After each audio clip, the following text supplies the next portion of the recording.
भूकंप टॉपिक ये हम लोग थोड़ा सा इसे डिस्कस कर भी चुके हैं जब इंटरनल स्ट्रक्चर हम लोग पढ़ रहे थे।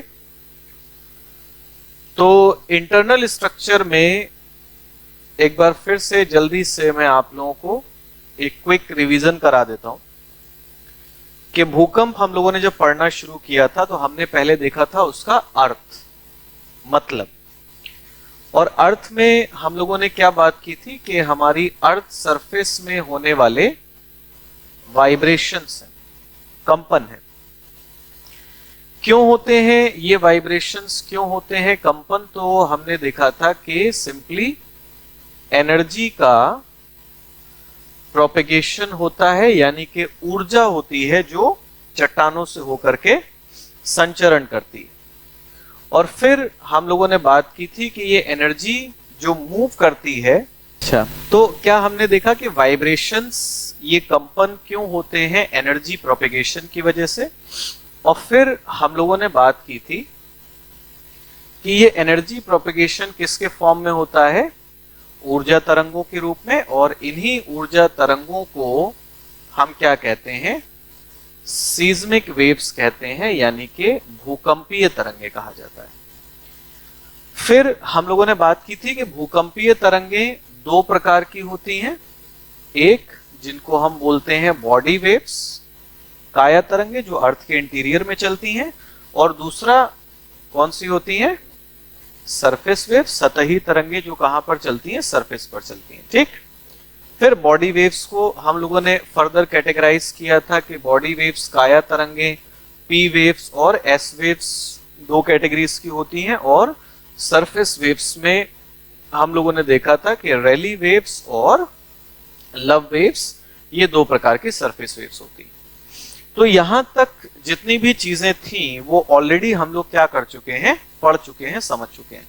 अगर इसमें किसी को कोई डाउट हो, कोई क्वेश्चन हो, कुछ पूछना हो तो पूछ लीजिए आप लोग। कोई क्वेश्चन नहीं है? क्लियर है सब लोगों को? हाइपोसेंटर, एपिसेंटर, सब कुछ? तो अब बढ़ेंगे आगे। देखिए, बॉडी वेव्स तक तो मैंने आप लोगों को सारी चीजें बता दी थी, बट वहां पर हम लोगों ने सरफेस वेव्स को छोड़ दिया था, क्योंकि सरफेस वेव्स का एज सच वहां पर कोई रोल नहीं था। तो आप लोग सबसे पहली जो हेडिंग बनाएंगे, हेडिंग बना लीजिए सरफेस वेव्स, सतही तरंगे।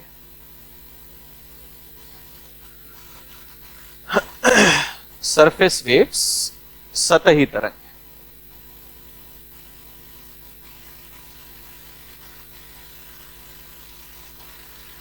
तो देखिए, सबसे पहले अगर हम बात करें कि सरफेस वेव्स डिस्कस की जा रही हैं, तो पहली चीज तो आप सरफेस वेव्स का मीनिंग ही लिखेंगे, है ना?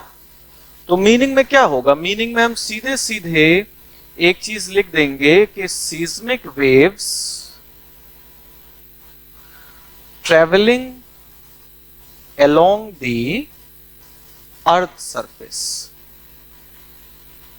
पृथ्वी की सतह के साथ चलने वाली भूकंपीय तरंगे। पृथ्वी की सतह के साथ चलने वाली भूकंपीय तरंगे। दूसरी चीज यह है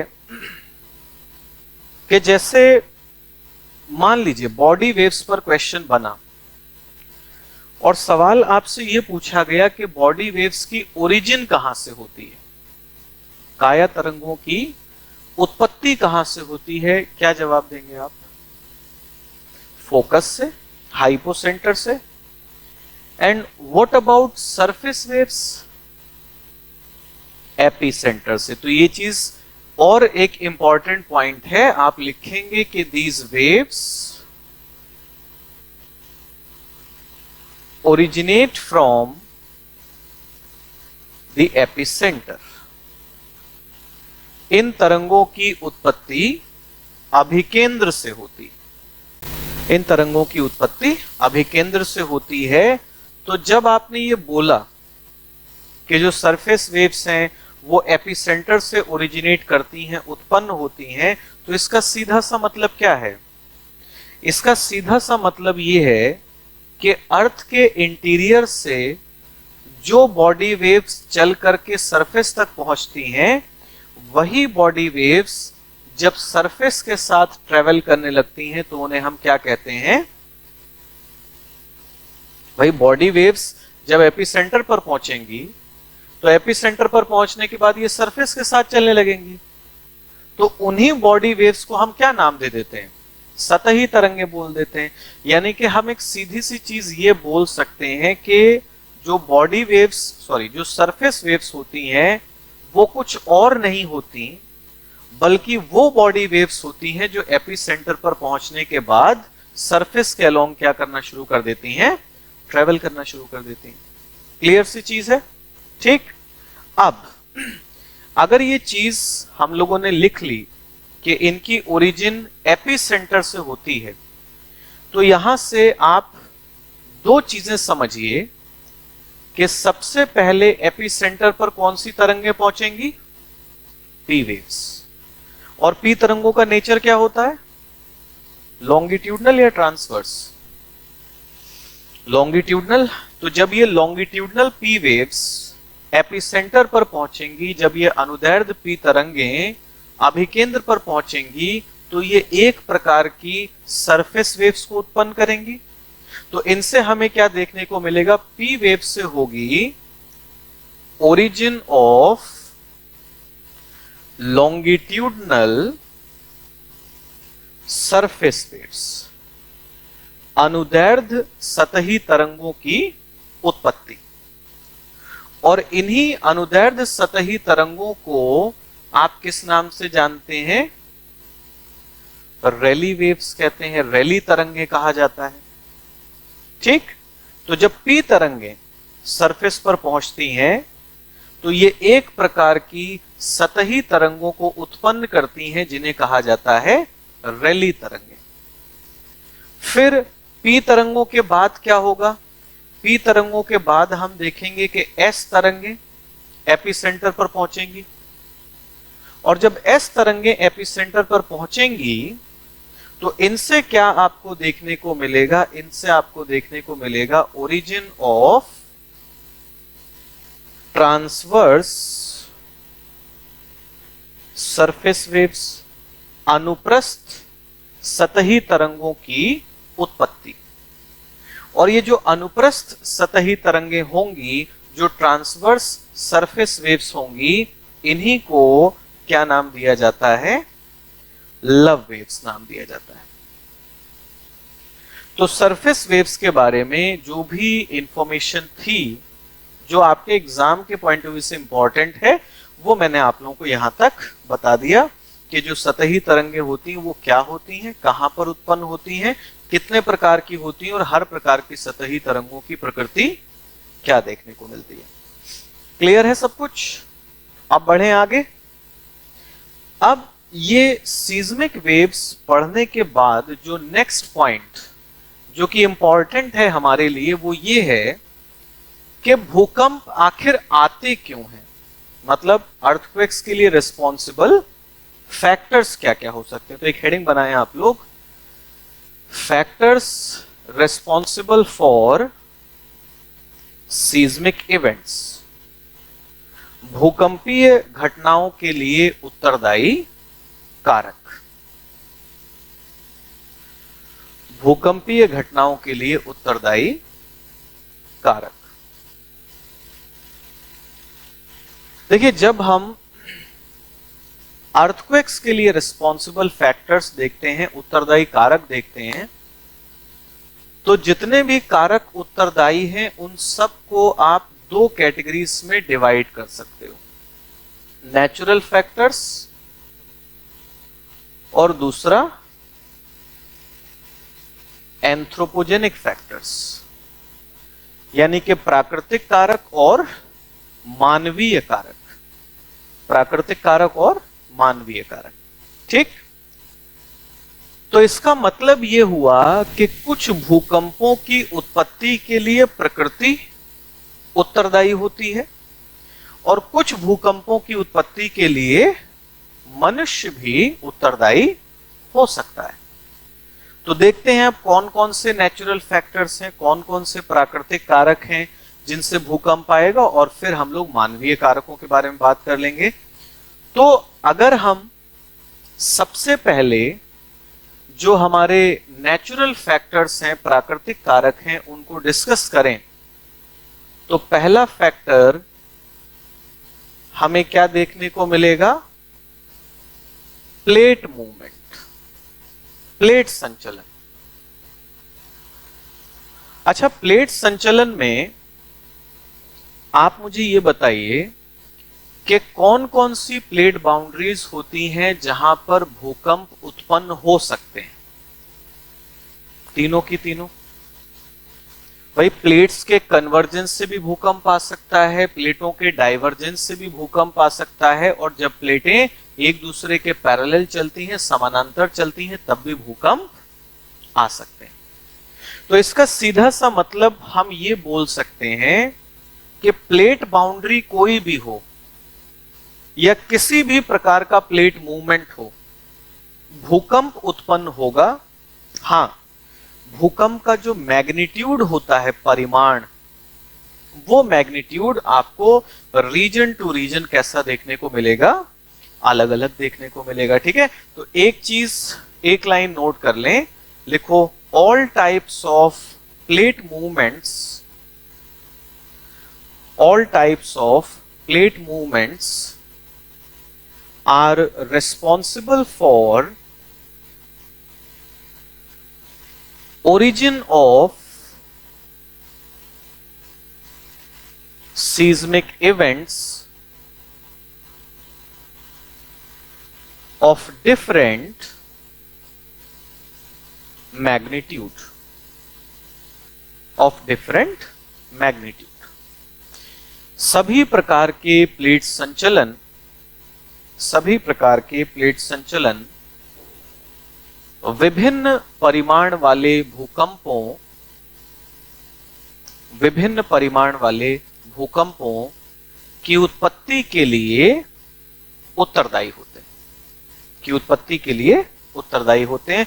तो ये तो हमने पूरा डिटेल में पढ़ा है कि कैसे प्लेट मूवमेंट से अर्थक्वेक्स आते हैं। प्लेट मूवमेंट के बाद दूसरा फैक्टर, दूसरा फैक्टर आप बोल सकते हो कि वॉल्केनिक इरप्शंस,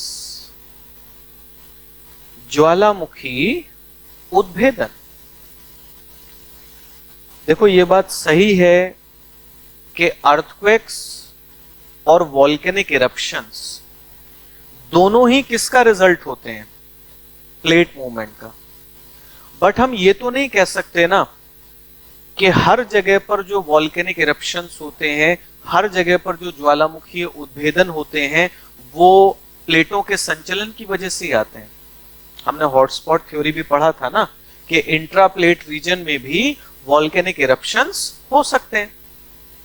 तो वॉल्केनिक इरप्शन में आप एक सीधी सिंपल चीज लिखोगे, वो क्या है कि अगर किसी भी जगह पर एक्सप्लोसिव इरप्शन होगा, विस्फोटक उद्भेदन, तो उस विस्फोटक उद्भेदन से आपको क्या देखने को मिलेगा?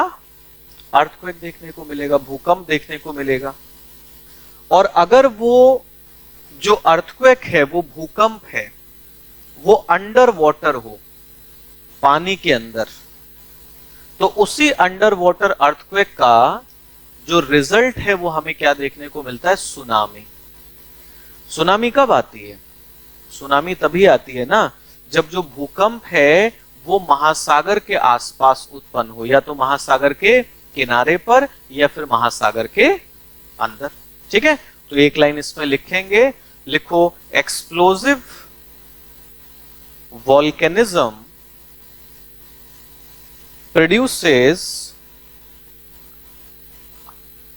seismic events of varying magnitude, seismic events of varying magnitude। Hindi वाले लिखें, लिखो, विस्फोटक ज्वालामुखीयता से अलग अलग परिमाण वाले भूकंपों की उत्पत्ति होती, अलग अलग परिमाण वाले भूकंपों की उत्पत्ति होती है। वॉल्केनिक इरप्शन के बाद नेक्स्ट आप लोग हेडिंग बना लीजिए लैंडस्लाइड्स, भूस्खलन। लैंडस्लाइड्स, भूस्खलन। अच्छा देखिए, अर्थक्वेक और लैंडस्लाइड्स के बीच में एक बड़ा यूनिक टाइप का रिलेशन हमें देखने को मिलता है। जैसे आप सोचो कि अगर पहाड़ों में भूकंप आ जाए तो उस भूकंप से लैंडस्लाइड हो सकता है कि नहीं हो सकता है? बिल्कुल हो सकता है। अगर भूकंप आएगा और भूकंप की वजह से चट्टानें खिसकना शुरू हो जाएं तो भूस्खलन हो सकता है। लेकिन अगर इसका उल्टा आपसे पूछा जाए कि क्या लैंडस्लाइड होने से, भूस्खलन होने से भूकंप उत्पन्न होगा? वही चीज है जिससे मैं आप लोगों को बोल रहा था कि जिस जगह पर हम खड़े हैं, अगर वहां कोई भारी ऑब्जेक्ट गिर जाता है तो उससे कुछ क्षेत्र में, यानी कि एक छोटे से क्षेत्र में हल्की तीव्रता के ट्रिमर्स जो होंगे वो उत्पन्न हो जाएंगे। तो आप क्या याद रखोगे कि पहाड़ों में अगर रेनफॉल, ज्यादा बारिश हुई और उस बारिश की वजह से अगर लैंडस्लाइड हो गया तो एक लोकलाइज्ड अर्थक्वेक, लोकलाइज्ड का मतलब उस पर्टिकुलर छोटी सी लोकेलिटी में एक भूकंप जो है वो क्या हो सकता है? उत्पन्न हो सकता है। ठीक है, तो लिख लीजिए एक लाइन में, लिखो landslides generally produce localized earthquakes of very low magnitude. Localized earthquakes of very low magnitude. भूस्खलन के फलस्वरूप, भूस्खलन के फलस्वरूप सामान्य रूप से न्यून परिमाण वाले स्थानीय भूकंपों की उत्पत्ति होती है। न्यून परिमाण वाले स्थानीय भूकंपों की उत्पत्ति होती है। लैंडस्लाइड्स के बाद अगला फैक्टर आप लोग लिखेंगे फॉल्टिंग, भ्रंशन। What is faulting?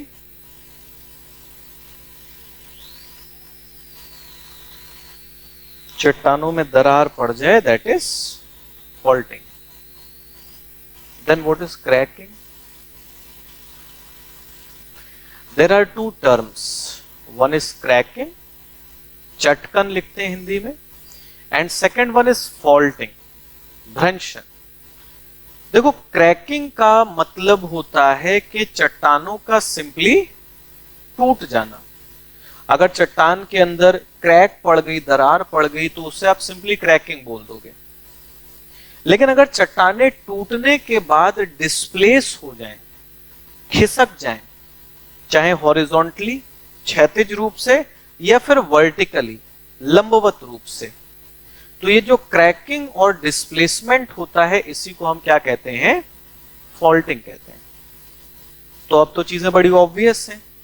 अगर किसी जगह की चट्टानें टूटी और टूट करके खिसकी तो खिसकने की वजह से भूकंप आ सकता है ना? तो लिखिए एक लाइन, लिखो faulting involves cracking and displacement, cracking and displacement, and displacement of rock blocks, displacement of rock blocks produces seismic events, and displacement of rock blocks produces seismic events. Hindi वाले लिखो, भ्रंशन के अंतर्गत चटकन तथा विस्थापन को सम्मिलित किया जाता है सम्मिलित किया जाता है तथा चट्टानों के विस्थापन से भूकंपों की उत्पत्ति होती है। चट्टानों के विस्थापन से भूकंपों की उत्पत्ति होती है।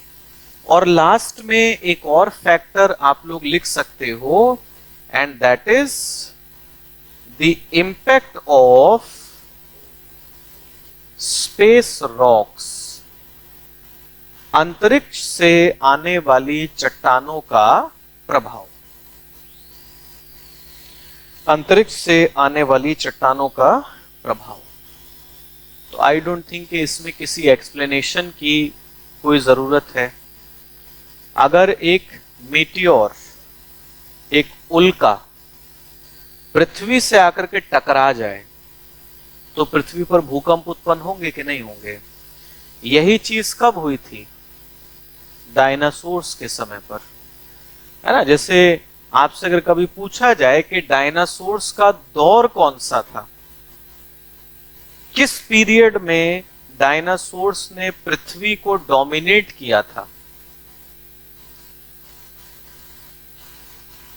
नहीं, मीसोजोइक तो एक ब्रॉड पीरियड है, उसके अंदर हमें फर्दर कैटेगरीज देखने को मिलती हैं।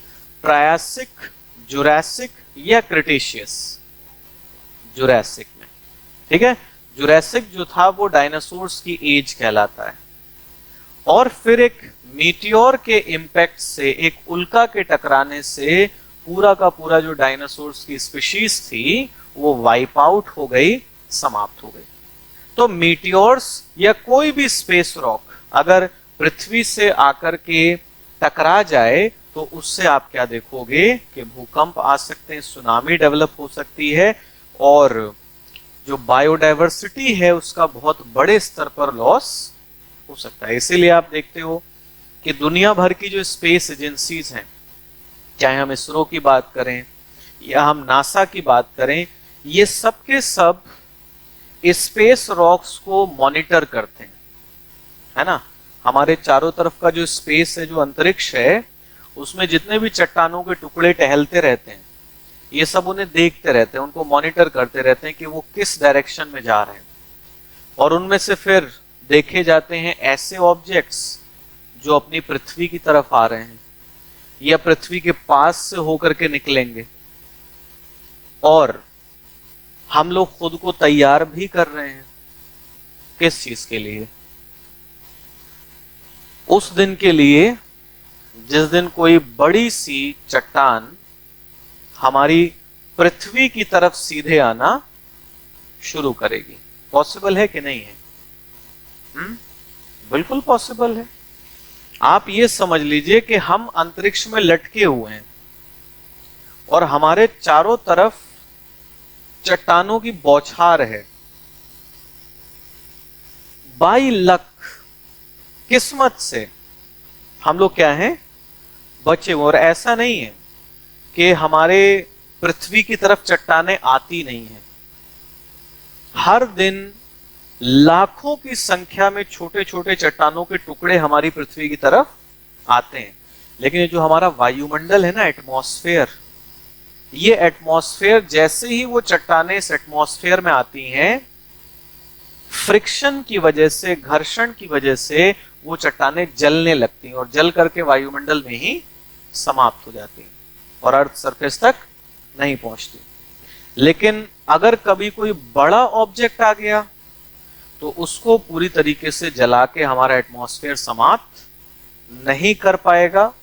और उसके लिए कई तरीके की तैयारी चल रही है। नासा ने एक स्पेसशिप बनाया जिसको हम बोलते हैं ग्रेविटी ट्रैक्टर। सुना है ग्रेविटी ट्रैक्टर का नाम? तो बनाया है। बोला जा रहा है कि जब कभी ऐसी कोई चट्टान आएगी, तो जैसे मान लो ये चट्टान आ रही है, तो हम उस स्पेसशिप को भेजेंगे और वो स्पेसशिप क्या करेगा? इस चट्टान को धक्का देगा ताकि ये थोड़ा सा ऑफ कोर्स हो जाए। ये आ रही है अभी पृथ्वी की तरफ, थोड़ा सा डेविएट हो जाए ताकि हमारे पास से होकर के निकल जाए, लेकिन सीधे कोलाइड ना करे। क्योंकि हेड ऑन कॉलिजन की कंडीशन में फिर सर्वाइवल के चांसेस जो हैं वो बहुत कम है। तो स्पेस रॉक्स एक अर्थक्वेक को क्या कर सकती हैं, जनरेट कर सकती हैं। तो इस तरीके से हमने देखा कि बहुत सारे नेचुरल फैक्टर्स हैं, बहुत सारी प्राकृतिक घटनाएं हैं जो भूकंपों के लिए उत्तरदायी हो सकती हैं। अब आते हैं कि एंथ्रोपोजेनिक फैक्टर्स क्या क्या होंगे, मानवीय कारक क्या क्या हो सकते हैं। तो देखिए, अगर हम एंथ्रोपोजेनिक फैक्टर्स की बात करें, मानवीय कारकों की बात की जाए, तो इसमें सबसे पहला फैक्टर जो हम लोग देखेंगे वो आ जाएगा कंस्ट्रक्शन ऑफ लार्ज डैम्स, विशाल बांधों का निर्माण। Construction of large dams. अब बांध बनने से भूकंप कैसे आएगा, इस चीज को आप लोग समझिए। देखो, मान लो कि हमने किसी जगह पर एक बड़ा सा डैम बनाया, तो हर डैम से एसोसिएटेड एक रिजर्वॉयर होता है। अच्छा, डैम और रिजर्वॉयर में अंतर समझते हो आप लोग? बांध और जलाशय में फर्क होता है कि नहीं होता है? अच्छा, डैम और बैराज में कुछ फर्क होता है? देखो, डैम और बैराज में बेसिक डिफरेंस ये होता है कि अगर एक नदी का जो चैनल है ना, नदी का जो चैनल है, जिस घाटी में नदी बहती है, अगर वहीं पर ही आप स्टील गेट्स लगा करके या आयरन गेट्स लगा करके सिर्फ रिवर के फ्लो को कंट्रोल करते हैं कि आगे की तरफ कम पानी भेजना है या ज्यादा पानी भेजना है, तो उसे कहते हैं बैराज। जहां पर गोमती बैराज बना हुआ है, वहां पर कोई आपको बड़ी सी झील दिखाई देती है? नहीं ना। वो पानी जब हम रोकते हैं तो नदी के अंदर ही पानी रोका जाता है ना, तो इसे कहा जाता है बैराज। और डैम में क्या करते हैं हम? जब डैम बनाया जाता है तो वो जो गेट्स लगते हैं, उन गेट्स के पीछे हमेशा आपको एक बड़ी सी लेक बनाई जाएगी, या तो वो आर्टिफिशियल हो सकती है या फिर नेचुरल भी हो सकती है।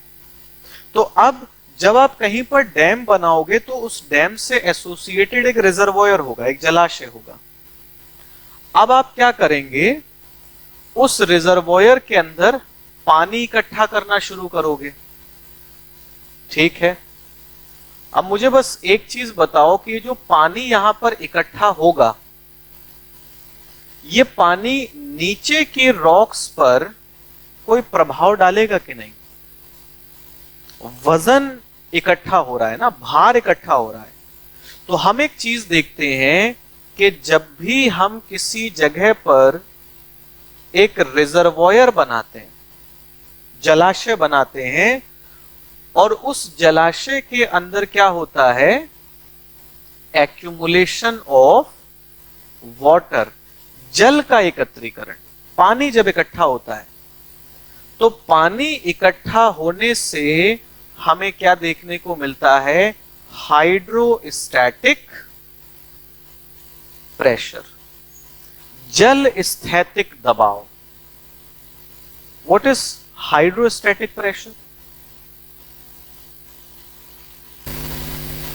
जब पानी रुका हो और रुके होने पर भी वो नीचे के मटेरियल्स पर, नीचे की सरफेस पर प्रेशर एक्सर्ट करे, तो उसे आप क्या कहेंगे, जल स्थैतिक दबाव।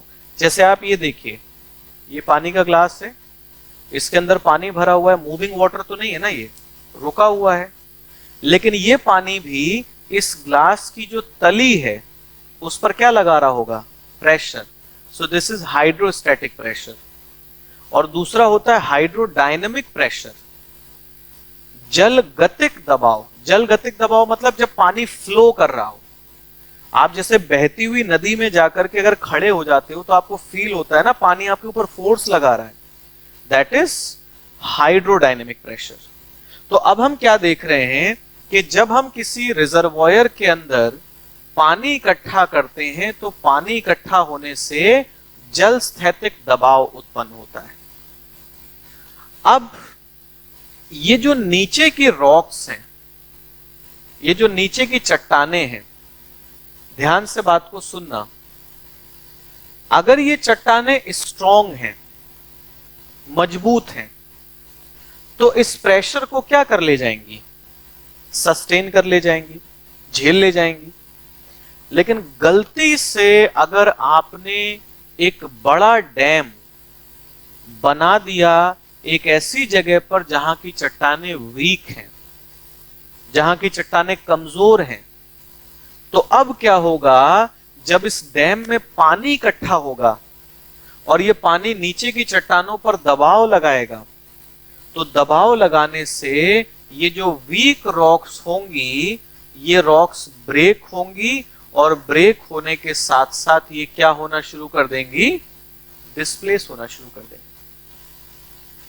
यानी कि अगर हम चीजों को बहुत शॉर्ट में लिखना चाहें, सुनिए पहले, तो आप ये लिखोगे कि जियोलॉजिकली वीक रीजन में, भूगर्भिक रूप से कमजोर क्षेत्र में अगर हम एक बड़ा डैम बनाते हैं तो उससे फॉल्टिंग हो जाती है, भ्रंशन हो जाता है। चट्टानों का टूटना और खिसकना क्या है?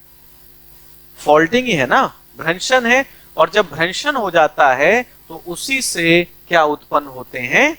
अर्थक्वेक्स उत्पन्न होते हैं। तो लिख लीजिए एक लाइन में, लिखो, construction of large dams in geologically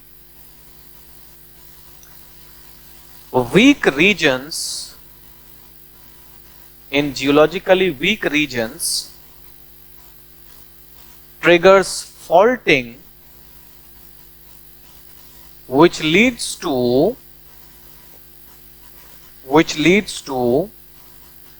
origin of earthquakes.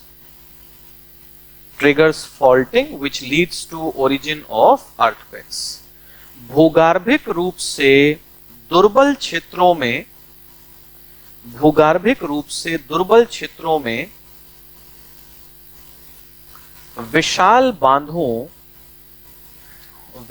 बांधों का निर्माण भ्रंशन की प्रक्रिया को प्रेरित करता है, भ्रंशन की प्रक्रिया को प्रेरित करता है, जिससे भूकंपों की उत्पत्ति होती, जिससे भूकंपों की उत्पत्ति होती।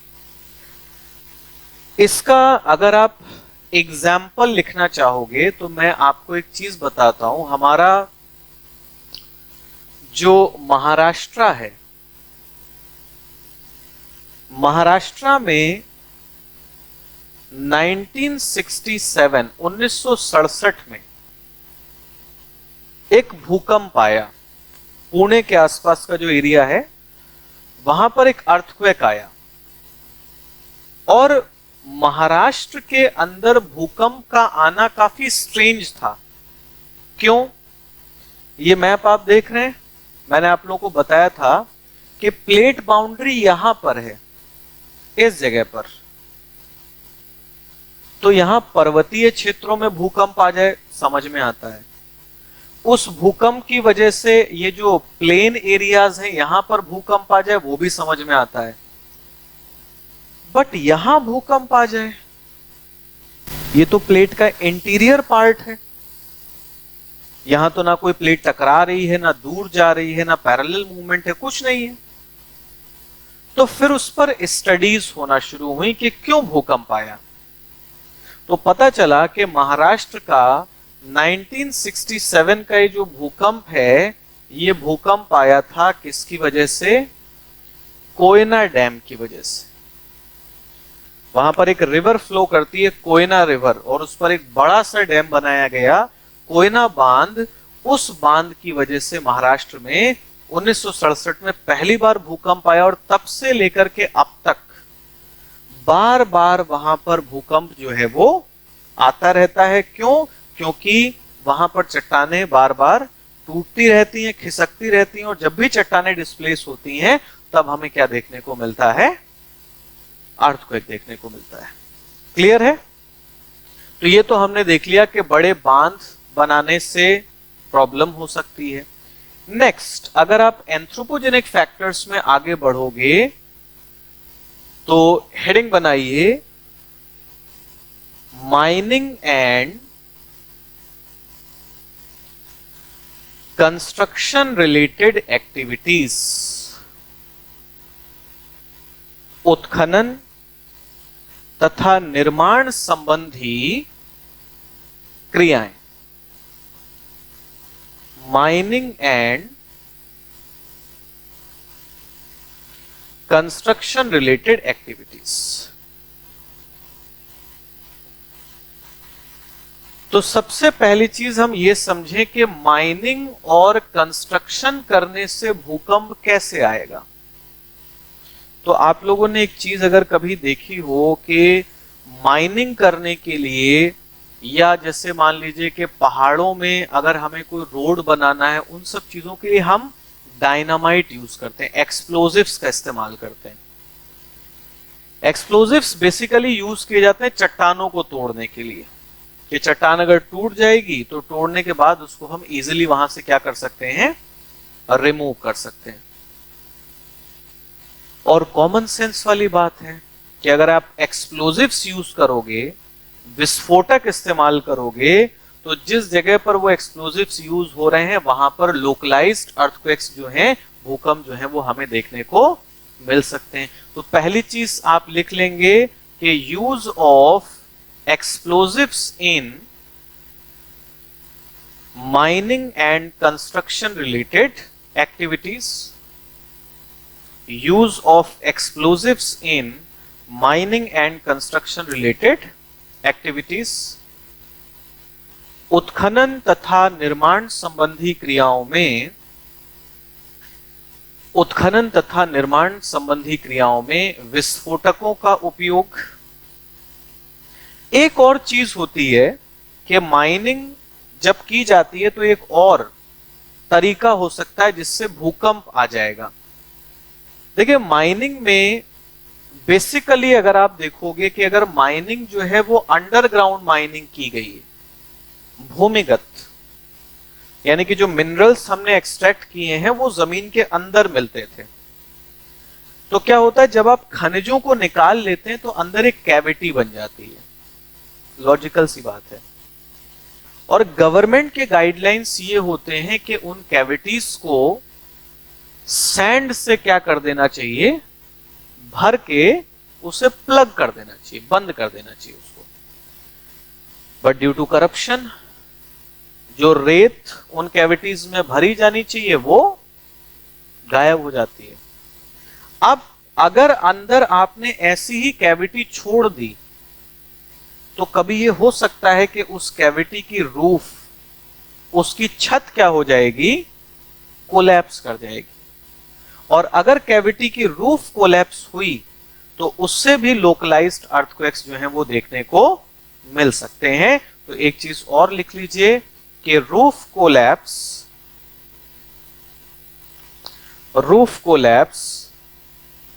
related to mining activities is also responsible for seismic activities or seismic events. उत्खनन संबंधी क्रियाओं में छतों का विध्वंस होना भी भूकंपों को प्रेरित करता है। और एक लास्ट चीज अगर आप लिखना चाहें तो आप लिख सकते हो, जो न्यूक्लियर वेपन्स होते हैं उनकी टेस्टिंग, परमाणु हथियारों का परीक्षण, testing of nuclear weapons. Last, अब देखिए पूरी दुनिया में तो आप लोग देखते होंगे कि न्यूक्लियर वेपन्स की टेस्टिंग जो है वो नहीं होती है, because there is something called NPT, non proliferation treaty है कंट्रीज के बीच में, कि न्यूक्लियर वेपन्स का जो डेवलपमेंट है और उनकी जो टेस्टिंग है उसको रोका जाएगा या समाप्त किया जाएगा। बट एक देश है दुनिया का जो इन सब कानूनों को नहीं मानता है, उसका जब मन करता है तब टेस्ट करता है, और वो है नॉर्थ कोरिया। तो अभी कुछ समय पहले उसने चाइना के बॉर्डर के पास में एक हाइड्रोजन बॉम्ब टेस्ट किया था। मतलब क्लेम किया उन्होंने कि हमने हाइड्रोजन बॉम्ब जो है वो बना लिया है। उन्होंने टेस्ट किया था, तो वहां पर लगभग 5 से 6 मैग्नीट्यूड का अर्थक्वेक जो है वो डेवलप हुआ था। ठीक है, तो ये चीज दर्शाता है कि अगर बहुत हाई पावर के न्यूक्लियर वेपन्स आप यूज करते हो कहीं पर या उनकी टेस्टिंग करते हो, तो उससे भी सीज्मिक इवेंट्स जो हैं वो ट्रिगर हो सकते हैं। तो ये थे फैक्टर्स। इतने कारक अगर आप जानते हैं तो चाहे क्वेश्चन प्रीलिम्स में बने या मेंस में बने, आप चीजों को अच्छे से लिख सकते हो। अब आगे क्या समझना है हमें अर्थक्वेक्स में, तो नेक्स्ट आप लोग हेडिंग बनाएंगे magnitude and intensity of earthquakes. भूकंपों का परिमाण तथा तीव्रता। भूकंपों का परिमाण तथा तीव्रता।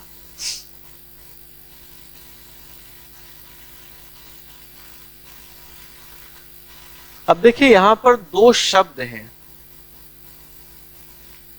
एक है मैग्नीट्यूड और दूसरा है इंटेंसिटी। जनरली आप लोग देखते होंगे कि जब भी किसी जगह पर भूकंप आता है तो जो इंग्लिश न्यूज चैनल्स होते हैं वो लिखते हैं कि अर्थक्वेक का मैग्नीट्यूड रिक्टर स्केल पर इतना था। पढ़ा है कैसे कभी ऐसी आप लोगों ने खबर आती है? और अपने हिंदी वाले जो हैं वो लिखते हैं रिक्टर पैमाने पर तीव्रता इतनी थी। तो वो मैग्नीट्यूड का गलत ट्रांसलेशन करते हैं, क्योंकि जब आप तीव्रता बोलते हो तो तीव्रता का मतलब है इंटेंसिटी, और ये दोनों चीजें अलग अलग हैं। एक है परिमाण और एक है तीव्रता। तो सबसे पहले तो हम ये समझें कि परिमाण और तीव्रता का मतलब क्या। देखिए, जब भी भूकंपों के लिए मैग्नीट्यूड शब्द का इस्तेमाल होता है तो मैग्नीट्यूड का सीधा सा मतलब हो जाता है amount of energy released during an earthquake.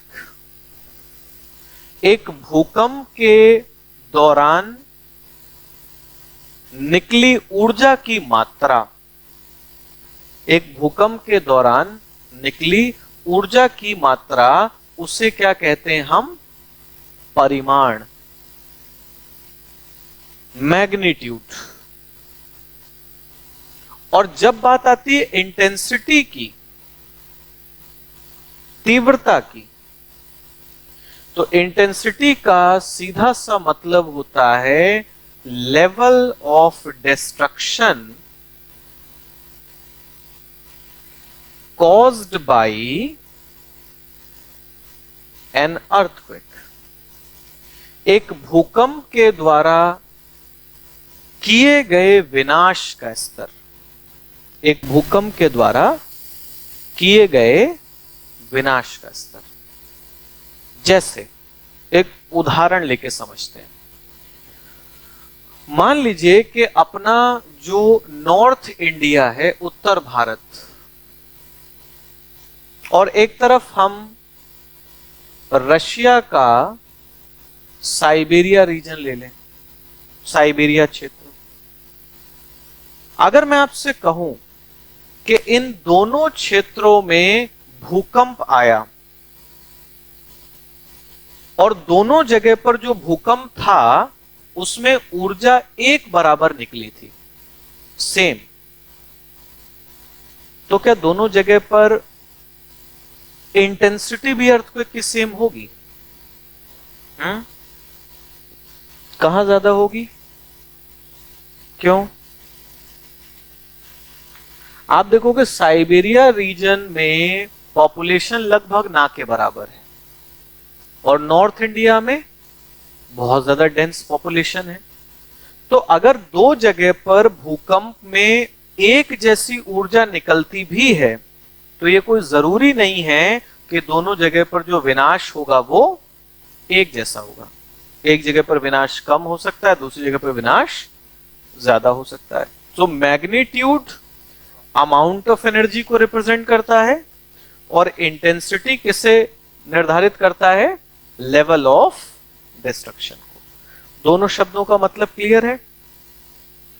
अब बात यह आती है कि किसी जगह पर भूकंप का मैग्नीट्यूड क्या होगा, भूकंप की इंटेंसिटी क्या होगी, इसको कंट्रोल करने वाले, इसको डिटरमाइन करने वाले फैक्टर्स क्या क्या होते हैं। तो इसी के अंदर आप लिखिए एक लाइन, लिखो following factors determine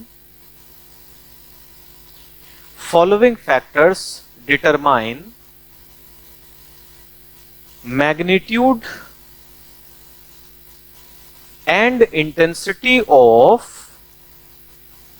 earthquakes. Magnitude and intensity of earthquakes. निम्नलिखित कारक भूकंपों की तीव्रता तथा परिमाण का निर्धारण करते हैं। तीव्रता तथा परिमाण का निर्धारण करते हैं। सबसे पहला डेप्थ ऑफ फोकस, भूकंप मूल की गहराई। जैसे अगर हम मान लें कि ये हमारी अर्थ सरफेस है, ये हमारी पृथ्वी की सतह है,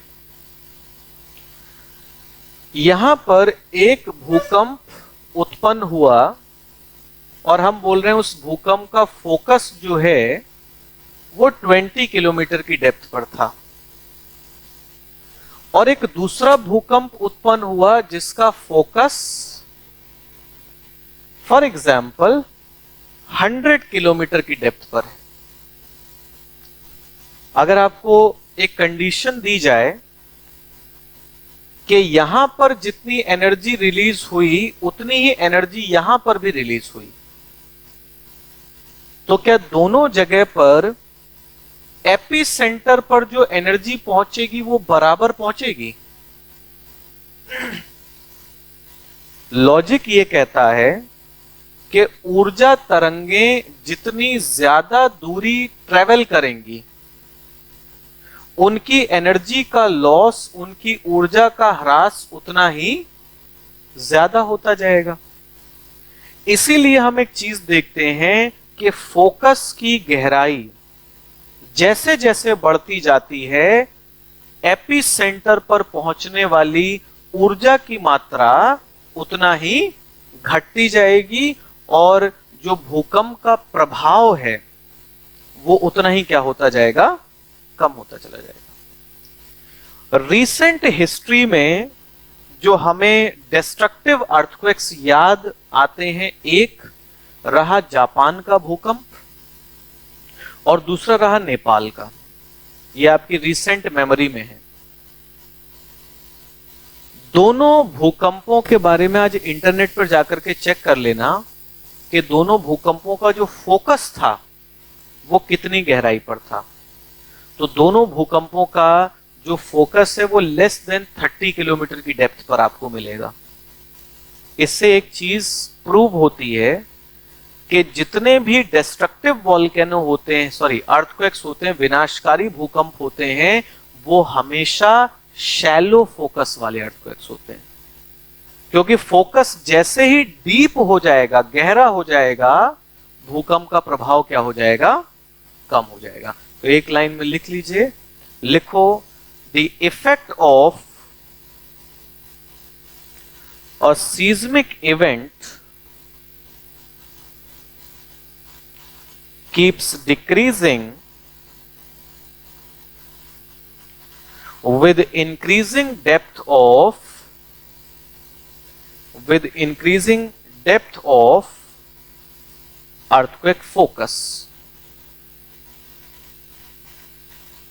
किसी भूकंप का प्रभाव भूकंप मूल की गहराई बढ़ने के साथ घटता चला जाता है। भूकंप मूल की गहराई बढ़ने के साथ घटता चला जाता है। दूसरी चीज, डेप्थ ऑफ फोकस के बाद दूसरा जो हम देखते हैं that is distance from epicentre. Distance from epicentre, अभिकेंद्र से दूरी। डिस्टेंस फ्रॉम एपिसेंटर, अभिकेंद्र से दूरी। जैसे नेपाल का जब भूकंप आया था तो उसका एपिसेंटर कहां पर था? काठमांडू। ठीक है, तो नेपाल में जब भूकंप आया तो उसका एपिसेंटर यहां काठमांडू के पास में एकदम। अब देखो, उस भूकंप को हम लोग यहां बैठे थे लखनऊ में, उस भूकंप को हम लोगों ने भी फील किया था, हमारे यहां पर भी आया था। लेकिन क्या जितना डिस्ट्रक्शन ये काठमांडू के आसपास के एरिया में हुआ, क्या उतना ही डिस्ट्रक्शन लखनऊ में हुआ उस भूकंप से? क्यों? क्योंकि आप एपी सेंटर से बहुत ज्यादा दूर थे। यानी कि जो प्लेसेस एपी सेंटर के क्लोज होते हैं, नजदीक होते हैं, वहां तक ज्यादा ऊर्जा पहुंचती है, और ज्यादा ऊर्जा पहुंचेगी तो विनाश ज्यादा होगा। और जितना आप एपिसेंटर से दूर होंगे, आपके पास तक पहुंचने वाली एनर्जी उतनी ही कम होती चली जाएगी और भूकंप का प्रभाव उतना ही घटता जाएगा। तो एक लाइन और लिख लें, लिखो, with increasing distance from epicenter, with increasing distance from epicenter, both magnitude and intensity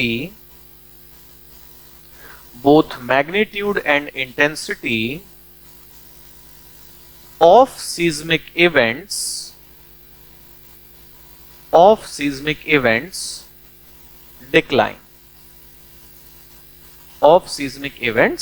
decline. Hindi वाले लिखें, अभिकेंद्र से दूरी बढ़ने के साथ भूकंपों की तीव्रता तथा परिमाण दोनों में कमी आती है। भूकंप की तीव्रता तथा परिमाण दोनों में कमी आती है। तो हमने दो फैक्टर्स जो हैं वो लिख लिए। तीसरा फैक्टर्स, नंबर 3, लिखे nature of rocks. Nature of rocks, चट्टानों की प्रकृति। अब इसमें सबसे पहली चीज मैं आप लोगों को यह बता दूं कि चट्टानों की प्रकृति का जो इंपैक्ट, जो प्रभाव हमें देखने को मिलता है, वो प्रभाव किस चीज पर होता है? दो चीजों पर। एक, एम्पलीट्यूड ऑफ सीज्मिक वेव्स, भूकंपीय तरंगों का आयाम, और दूसरा प्रभाव किस पर होता है? स्पीड ऑफ सीज्मिक वेव्स, भूकंपीय तरंगों की गति। एम्पलीट्यूड समझते हो आप लोग? देखिए, एम्पलीट्यूड का, आयाम का मतलब यह होता है कि जैसे जब एक वेव ट्रेवल करती है इस तरीके से, तो उस वेव, उस तरंग के जो सबसे ऊंचे हिस्से होते हैं इनको बोलते हैं क्रेस्ट, शीर्ष, और जो सबसे निचला हिस्सा होता है इसको बोलते हैं ट्रफ, गर्त। और क्रेस्ट और ट्रफ के बीच की जो दूरी होती है इसी को क्या कहा जाता है? एम्पलीट्यूड कहा जाता है, आयाम कहा जाता है। तो अब हमें एक चीज देखने को मिलेगी, यहां से हम एक तरफ लिख लेते हैं सॉफ्ट एंड अनकॉन्सोलिडेटेड रॉक्स, मुलायम तथा असंगठित चट्टाने, मुलायम तथा असंगठित चट्टाने। और दूसरी तरफ लिख लेंगे हार्ड एंड कॉन्सोलिडेटेड रॉक्स, कठोर तथा संगठित चट्टाने, कठोर तथा संगठित चट्टाने। अच्छा, अनकॉन्सोलिडेटेड का क्या मतलब? असंगठित का क्या मतलब?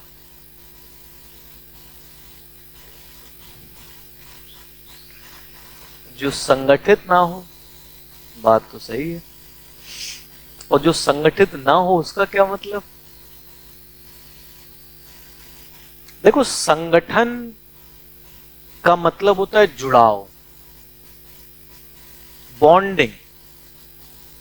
तो आप समझिए कि अगर चट्टानों के जो टुकड़े हैं, जो पार्टिकल्स हैं, अगर वो आपस में मजबूती से जुड़े हुए हैं तो इसे आप क्या कहोगे?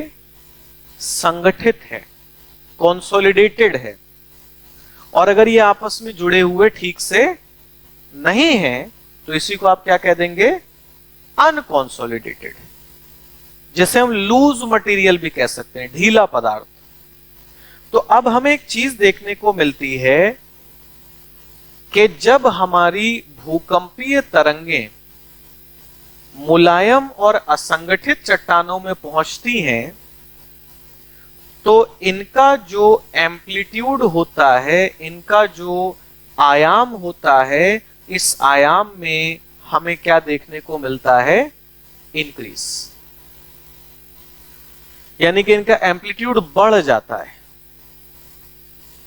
और जब यही सीज्मिक वेव्स कठोर चट्टानों में, संगठित चट्टानों में पहुंचती हैं, तब हम क्या देखते हैं कि इनका जो एम्पलीट्यूड होता है वो क्या हो जाता है? घट जाता है, डिक्रीज हो जाता है। अब मुझे ये बताओ कि अगर सॉफ्ट रॉक्स के अंदर, मुलायम चट्टानों के अंदर एम्पलीट्यूड बढ़ गया तो स्पीड पर क्या फर्क पड़ेगा? स्पीड घटेगी या बढ़ेगी?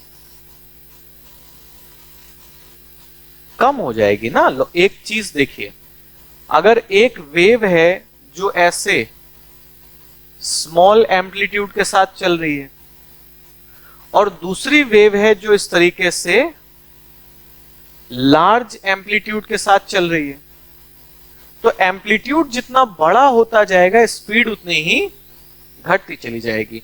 तो जब ये भूकंपीय तरंगें मुलायम चट्टानों, असंगठित चट्टानों में पहुंचती हैं तो इनकी स्पीड क्या हो जाती है? घट जाती, डिक्रीज हो जाती है। और जब ये कठोर चट्टानों में पहुंचेंगी तो इनकी स्पीड में, इनकी गति में हमें क्या देखने को मिलेगा? इंक्रीज, वृद्धि। तो अगर इतनी चीजें आपको पता हैं तो आप मुझे यह बता दीजिए बस कि विनाश ज्यादा कहां पर होगा? सॉफ्ट रॉक्स में या हार्ड रॉक्स में? हार्ड रॉक्स में पक्का? एकदम श्योर है? सोच लीजिए एक बार फिर से, सोच लिया? अच्छा, एक थोड़ा सा कॉमन सेंस लगाना कि जो प्लेटफॉर्म है अगर इस प्लेटफॉर्म से होकर के एक वेव, एक एनर्जी वेव निकले और उसका एम्पलीट्यूड बड़ा है, तो इसका जो मटेरियल है, इसका जो पदार्थ है, वो भी तो वेव के साथ ही मोशन करेगा।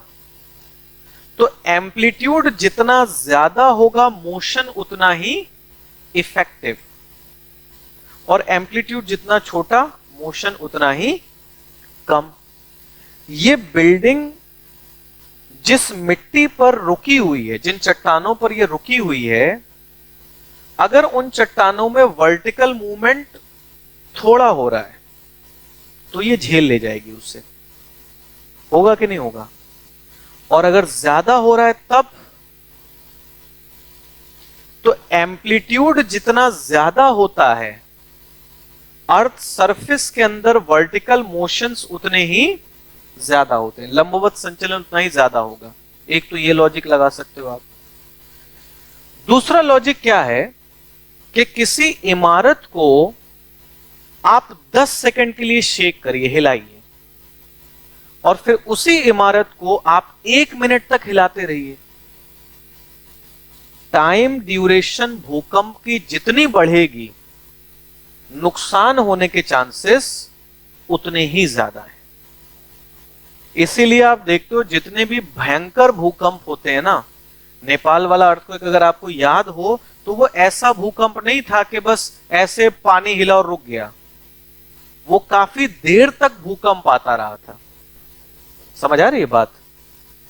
तो मुलायम चट्टानों में क्या होता है, क्योंकि स्पीड धीमी हो गई है, इसलिए भूकंपीय तरंगें धीमी चल रही हैं, तो अर्थक्वेक का जो टाइम होगा वो बढ़ जाएगा। किसी जगह से होकर के ये वेव्स जब निकलेंगी तो ज्यादा समय तक ये चलती रहेंगी, और इनका एम्पलीट्यूड भी बढ़ चुका है। तो पृथ्वी की सतह में जो संचलन होगा वो भी ज्यादा होगा। तो आपको ध्यान रखना है कि मुलायम चट्टानों के क्षेत्र में नुकसान होने की संभावनाएं ज्यादा होती हैं, और कठोर चट्टानों के क्षेत्र में नुकसान होने की संभावनाएं उतनी ज्यादा नहीं होती। कहने का मतलब यह हुआ कि एक भूकंप अगर गंगा के मैदान में आए और दूसरा भूकंप अगर दक्कन पठार के क्षेत्र में आए, डेक्कन प्लेट्यू, तो कहां का भूकंप ज्यादा डिस्ट्रक्टिव होगा? गंगा के मैदान का। इसीलिए हम लोगों को बोला जाता है कि हम लोग बहुत सेंसिटिव प्लेस पर बैठे हैं। क्यों? क्योंकि हमारे यहाँ की जो चट्टानें हैं वो किस प्रकार की चट्टानें हैं? सॉफ्ट और अनकॉन्सोलिडेटेड रॉक्स हैं, जो अर्थक्वेक के इंपैक्ट को और क्या कर देंगी? मैक्सिमाइज कर देंगी, बढ़ा देंगी। तो ये कुछ फैक्टर्स होते हैं, ये कुछ कारक होते हैं जो भूकंप के परिमाण, भूकंप की तीव्रता को क्या करते हैं? प्रभावित करते हैं। क्लियर है? इसमें कोई डाउट हो किसी का तो पूछ लीजिए। अब आगे चल करके एक पॉइंट और देखते हैं, मेजरमेंट। हेडिंग बना लीजिए,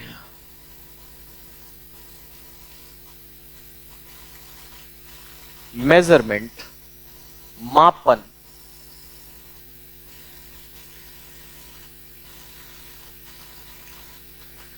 देखिए, जब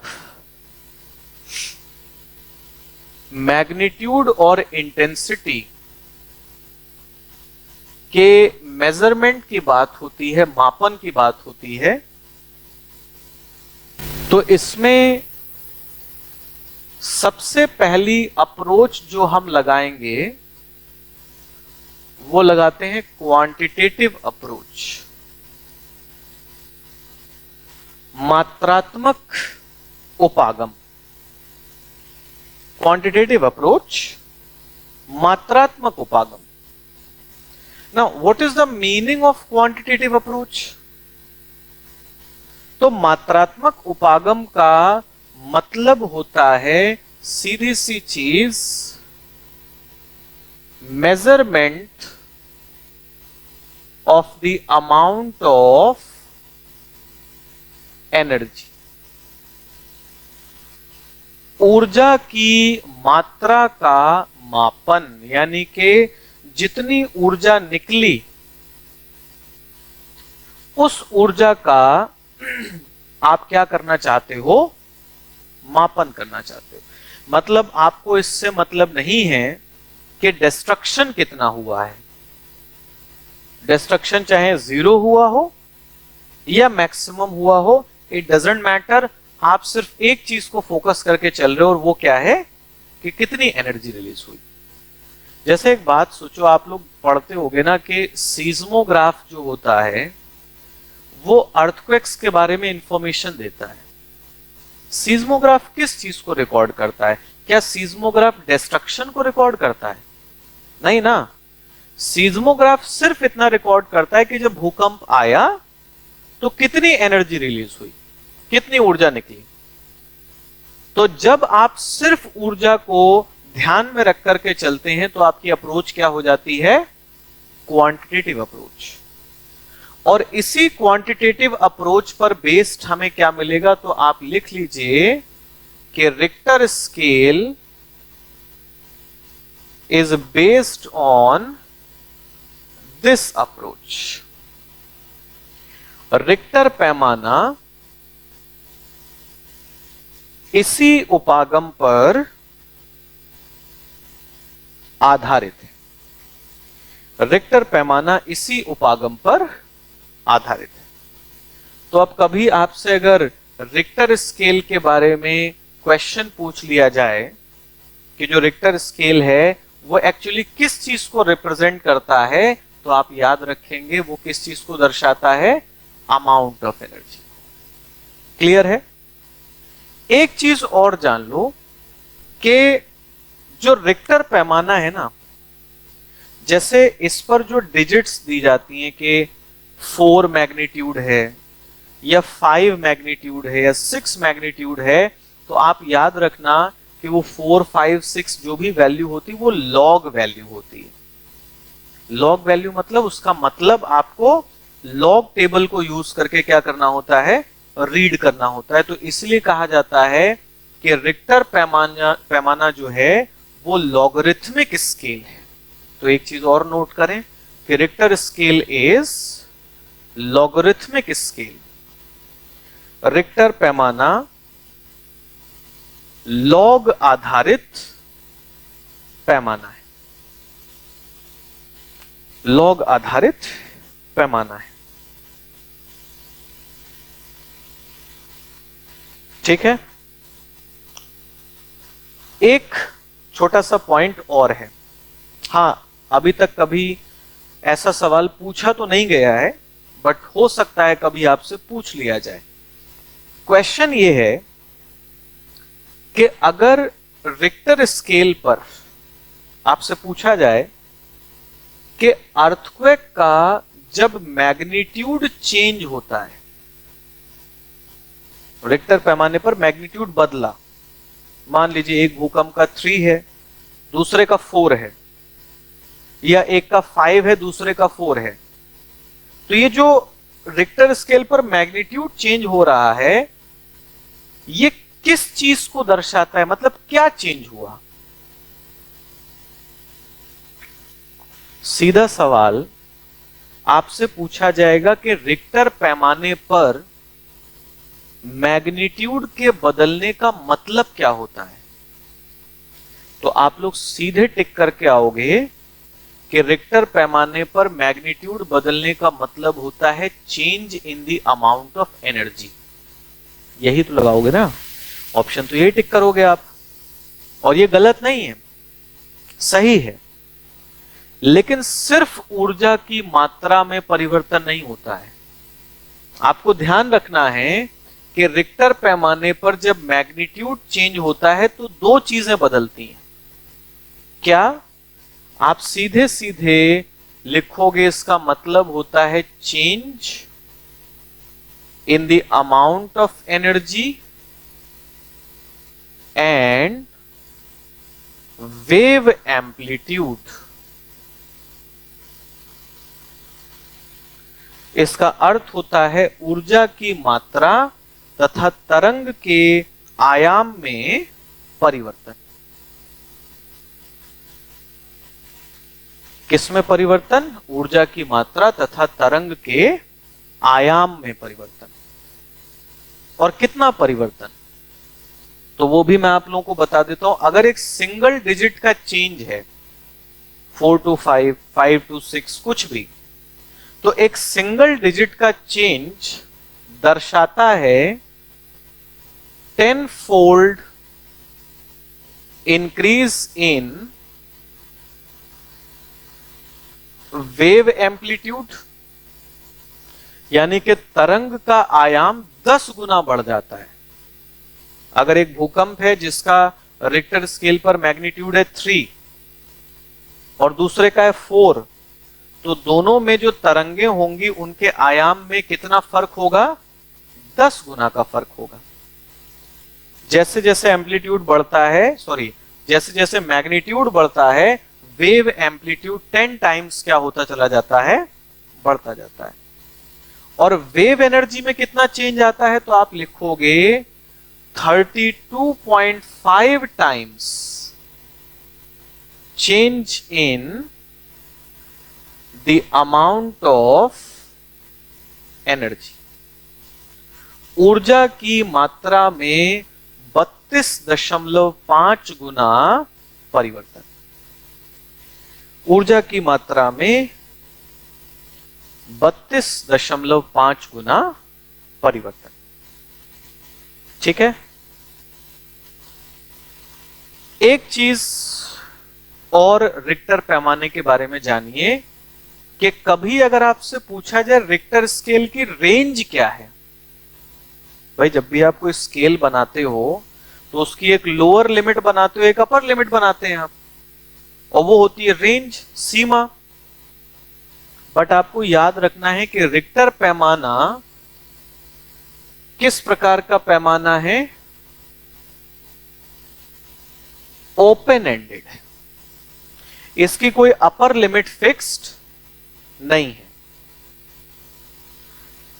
क्योंकि अपर लिमिट फिक्स करने का मतलब हो जाएगा कि आप एनर्जी जो रिलीज हो सकती है उसकी अमाउंट पर एक कैप लगा दे रहे हैं कि केवल इतनी ऊर्जा रिलीज हो सकती है, इससे ज्यादा रिलीज नहीं हो सकती। हां, अभी जो रेंज है वो है 0 to 10, लेकिन अगर किसी दिन भूकंप 10 से ज्यादा आ गया मैग्नीट्यूड का, तो हम 0 to 11 कर सकते हैं, 0 to 12 कर सकते हैं, 13 कर सकते हैं। तो ऊपरी सीमा कोई फिक्स्ड नहीं है इसमें, बस ये आपको याद रखना है। और किस प्रकार का है? खुला पैमाना है, ओपन एंडेड है। तो रिक्टर स्केल हो गया, समझ आ गई बात। अब आ जाते हैं जो दूसरी अप्रोच है मेजरमेंट की, हेडिंग बना लीजिए आप लोग, क्वालिटेटिव अप्रोच।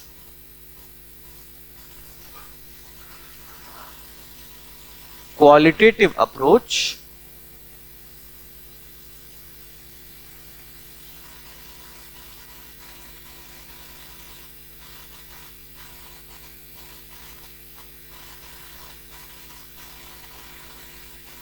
गुणात्मक उपागम। देखो, क्वालिटेटिव अप्रोच का सीधा सा मतलब होता है कि हमारा जो फोकस होगा वो एनर्जी की अमाउंट पर नहीं होगा, बल्कि हम किस चीज पर अपना ध्यान केंद्रित करेंगे? लेवल ऑफ डिस्ट्रक्शन, के विनाश कितना हुआ है। तो आप क्या लिखोगे कि इट फोकसेस ऑन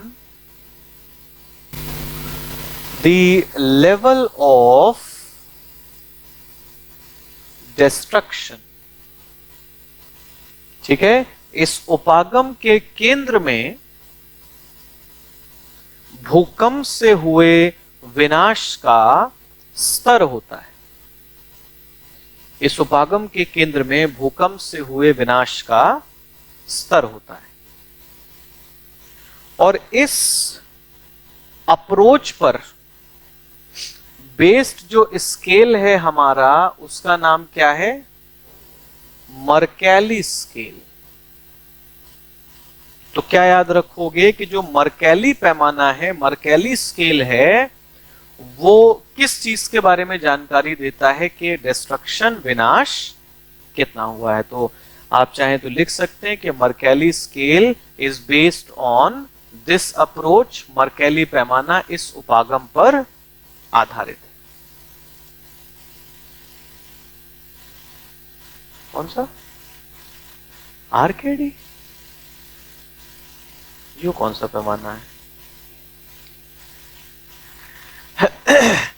ठीक है, तो मर्कैली स्केल आप बोलोगे, ठीक है। अब इसमें इस स्केल में कोई ऐसा कि लॉगरिथमिक वैल्यू होती है, ये सारी चीजें नहीं होती हैं।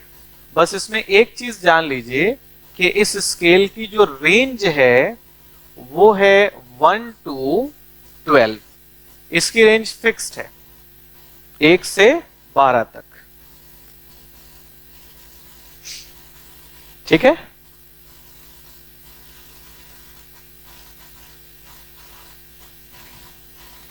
देखिए ये काम होता है गवर्नमेंट अथॉरिटीज का, है ना।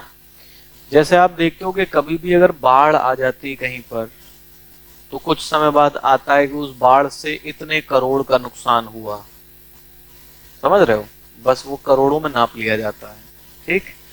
तो वही चीज है, और इसीलिए देखो इस मर्कैली स्केल को बहुत ज्यादा यूज नहीं करते हैं।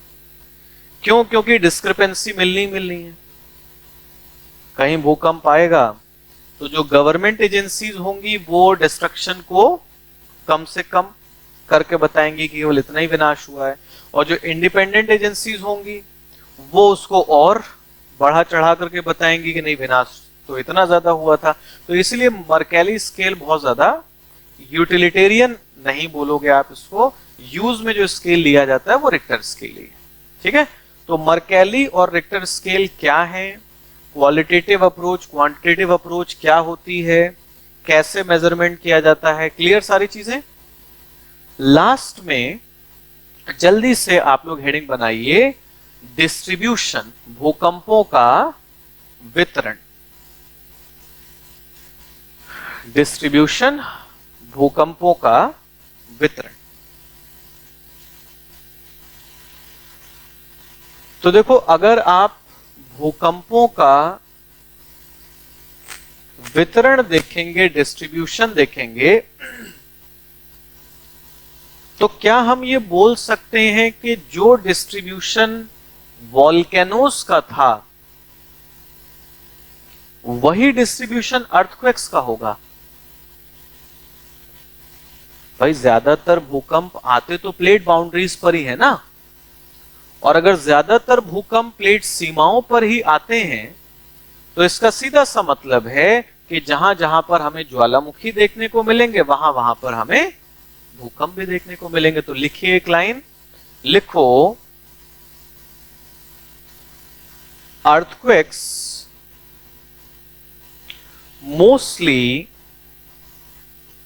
originate in the region of plate boundaries. Earthquakes mostly originate in the region of plate boundaries, and so distribution of seismic events on Earth's surface is similar to the distribution of volcanism. On Earth's surface is similar to the distribution of volcanism. Hindi वाले लिख लीजिए, लिखो अधिकतर भूकंपों की उत्पत्ति plate सीमाओं के क्षेत्र में